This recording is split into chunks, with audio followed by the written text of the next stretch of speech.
juré, je t'ai bien repéré. Oh non chérie, faut pas me laisser au haï.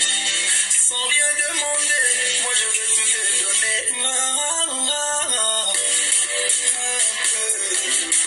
Beaucoup, je le manque de nous.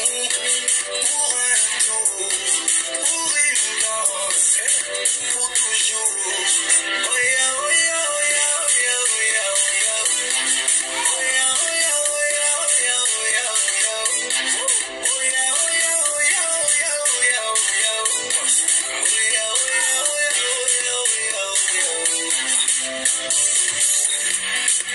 une danse, juste une danse, pour t'enchanter, laisse-moi t'ambiancer. Hello tout le monde, bienvenue sur ma chaîne, j'espère que vous allez bien, j'espère que vous avez la joie, l'amour, la santé, que vous avez la paix du cœur. Voilà, aujourd'hui, je viens donner mon point de vue au fait concernant l'affaire Michel et Gladys. Désolée si que je parle un peu vite, c'est que ma toux n'est pas encore finie. Je vous ai dit la dernière fois que j'avais la toux, j'avais la grippe et c'est pas encore fini. Alors mon point de vue concernant l'affaire Michel et Gladys, c'est l'histoire de la femme mariée et de la tisa comme on dit. Michel c'est la femme mariée et Gladys c'est la copine du d'ailleurs en fait. Donc les deux sont congolaises, y compris Tony qui est le mari de Michel, il est congolais, mais lui et sa femme ils vivent en Belgique. Alors Michel a encore trouvé des messages, elle n'a pas pu supporter. Pour elle, soi-disant, c'était la période que elle était en train de mourir pendant ses contractions. Elle était à l'hôpital. Donc elle a porté ses pieds, elle est arrivée au Congo pour rencontrer la fameuse Gladys. Elle a vu que Gladys était tellement belle, tellement sexy, parce que ce qu'elle a fait, mettre la nudité d'une femme sur les réseaux sociaux, vraiment, elle s'est sentie offensée. Pour moi, en fait, je me dis qu'elle s'est sentie offensée. Elle s'est sentie ridicule. Parce qu'elle est laide. Comparée à Gladys, elle est laide. Oui. Mais attends. Comment nous les Africains, nous ne pouvons pas copier ce qui est bon. Nous copions toujours ce qui est mauvais. Comment est-ce que nous, on peut... Eh Jésus. Pourquoi prendre la nudité de quelqu'un, mettre sur des réseaux sociaux? Mais vous pensez que Facebook, là, c'est pourquoi? Internet, là, ce n'est pas pour mettre du n'importe quoi. C'est pour communiquer. Communiquer avec des gens qui sont loin de toi. Genre, je suis malade. Je suis au bout du monde. Ma famille ne connaît pas où je me trouve. Je mets sur Facebook pour que ceux qui connaissent ma famille informent ma famille si ma famille n'a même pas de téléphone. Mais non. Ma chérie, tu as un cœur. Ma chérie, tu as un cœur au point de tabasser cette fille. Prendre sa nudité. Mettre ton doigt dans son minou. Mais qu'est-ce qui ne va pas dans nos têtes? Qu'est-ce qui ne va pas dans nos têtes? Est-ce que lorsque tu as posé cet acte, tu as même réfléchi? Tu as pensé à ta mère? Tu as pensé à ce que ta mère est en train de ressentir au plus profond d'elle? Jusqu'à tu la séquestres pendant 2 jours. Tu lui donnes juste de l'eau. Juste de l'eau. Tu veux la dessécher ou quoi? Tu as tapé, on a compris. Elle n'avait pas raison de sortir avec ton homme. Mais si on se fie bien au message et que tu as le toi-même, la fille a dit qu'elle ne voulait plus, elle a dit qu'elle ne voulait plus la relation au fait parce qu'elle a... J'arrive papa. Désolée, c'est mon enfant. Parce qu'elle a trouvé, elle a vu que ton mari, il était marié.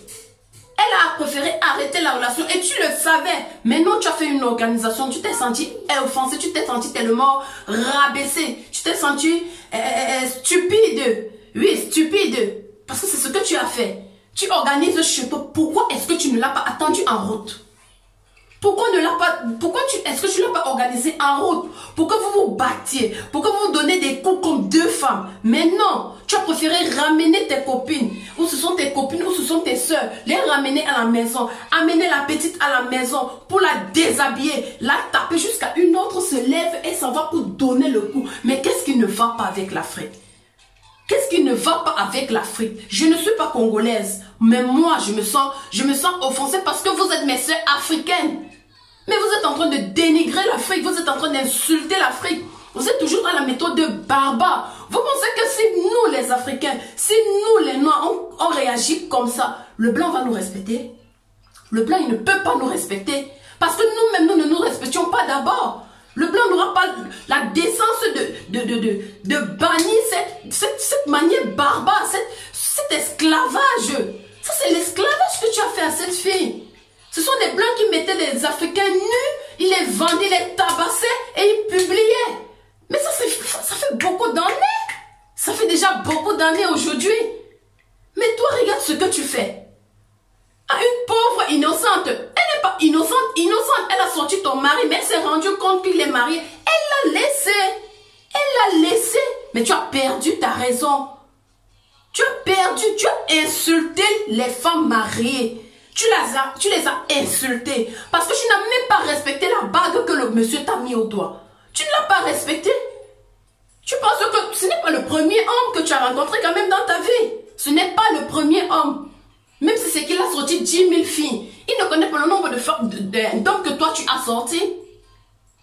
Mais quand même, arrêtons un peu à la longue. C'est quelle histoire ça? Que tout ce qui va se passer, Facebook. Tout ce qui va se passer, Facebook. On fait pipi, on met sur Facebook. Mais là, c'est autre chose. Mais mettre la nudité, tu mets sa poitrine, tu mets son minou, tu mets cela sur les réseaux sociaux et après tu dis que tu assumes. Tu assumes quoi? Ta bêtise? Ta stupidité? C'est cela que tu assumes? Ma chérie, je ne suis pas encore mariée. Mais le jour où moi je serai mariée, je ne ferai pas ça. Je ne ferai pas ça. Je vais me comporter comme une grande fille. Et la personne avec qui tu devais régler ce problème, ça devait être ton homme. Pas cette fille. Pas cette fille. Quand cette fille marchait, elle n'a pas appelé ton homme. Et si ton homme t'aimait vraiment beaucoup, il ne devait pas regarder dehors. S'il a regardé dehors, alors ça veut dire qu'il y a quelque chose en toi qu'il ne trouve plus. Excite-le de nouveau. Mais c'est quelle histoire ça? C'est quelle histoire ça? Mais tu seras puni. Tu seras puni même là-bas en Belgique. Désolé, ma gorge, elle n'est pas encore finie, je l'ai dit. Même en Belgique, là où tu te trouves, que les Congolais de la Belgique qui te punissent, que la justice te trouve là-bas. Tu penses que le fait que tu es rentré en Belgique, ça veut dire que l'affaire est étouffée? Elle n'est pas étouffée, elle va continuer. Et nous toutes les femmes vont soutenir Gladys. On la soutient, elle a notre soutien énorme. Mais la méchante, c'est toi, tu as perdu ta raison. Tu as perdu ta raison. Tu avais raison et tu l'as perdu en mettant sa nudité. Tu l'as tapé, ça va? Ça va? Mais mon Dieu, lorsqu'on pose souvent certains actes, essayons de réfléchir. Posons-nous des questions. Qu'est-ce que ça peut m'arriver demain? Ça pouvait être toi. Le mariage là, ça peut finir. Ça peut finir et que tu deviens une femme du dehors aussi, d'une autre femme mariée. Mais tu ne peux penser à cela ou quoi? Mais c'est quelle histoire? Non, non, non.